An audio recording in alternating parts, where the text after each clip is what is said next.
মক্কি সূরার মূল বিষয়বস্তু আকীদাগত বিষয়, কারণ মানুষের রোগ মেলা রকম আছে। এক হচ্ছে আকীদা, বিশ্বাসের রোগ, এক হচ্ছে ইবাদতের ক্ষেত্রে ভুল ত্রুটি, আর এক হচ্ছে আখলাক, চরিত্রের রোগ, চারিত্রিক অধপতন, অবনতি, সবগুলি সংশোধনের প্রয়োজন রয়েছে। কিন্তু কোনটা আগে? বিশ্বাস আগে ঠিক করতে হবে। আল্লাহ সম্পর্কে বিশ্বাস, আখিরাত সম্পর্কে বিশ্বাস, রাসূল সম্পর্কে বিশ্বাস, আল্লাহ পাকের বিধান কোরআনে কারীম সম্পর্কে বিশ্বাস, ভালো মন্দ তাকদীর সম্পর্কে বিশ্বাস, মালায়েকা সম্পর্কে বিশ্বাস, এগুলিকে আগে ঠিক করতে হবে। এর সাথে যেসব বিষয়গুলি সংশ্লিষ্ট আকীদার বিষয়, বিশ্বাসের বিষয়, সেগুলিকে ঠিক করতে হবে।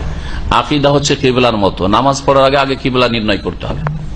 ওইরকম ইবাদত বন্দেগী, সমস্ত ইবাদত বন্দেগী, আখলাক, চরিত্র, হালাল হারামের বাছাইয়ের আগে আগে আপনার ইসলামের কিবলা, আকীদা ঠিক করতে হবে।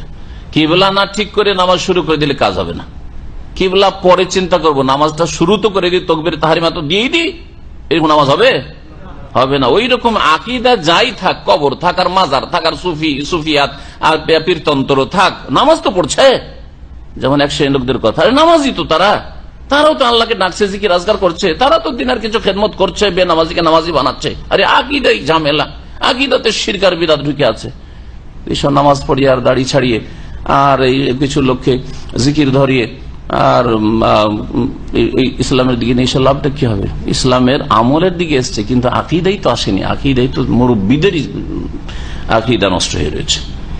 এই জন্য আকীদার সংশোধন 13 বছর আল্লাহ পাক রব্বুল আলামিন রাসূলুল্লাহ সাল্লাল্লাহু আলাইহি ওয়াসাল্লাম সাহাবায়ে কেরামদের করেছেন। মক্কি সূরার আমল বিষয়বস্তু হচ্ছে আকীদাগত বিষয়, বিশ্বাসের সাথে সম্পর্কিত যে বিষয়গুলি, এগুলি। আর তার সাথে সাথে আমভাবে সাধারণ চরিত্র গঠনের বিষয়গুলি রয়েছে, চরিত্র গঠনের বিষয়গুলি রয়েছে। এই কোরআনে কারীম মক্কি সূরার বিষয়বস্তু। আহকাম, হালাল হারাম, জায়েজ নাজায়েজ, বিধিবিধান, এগুলি খুঁটিনাটি আসেনি, সবগুলি নাযিল হয়েছে মদিনায়, মদিনার জীবনে।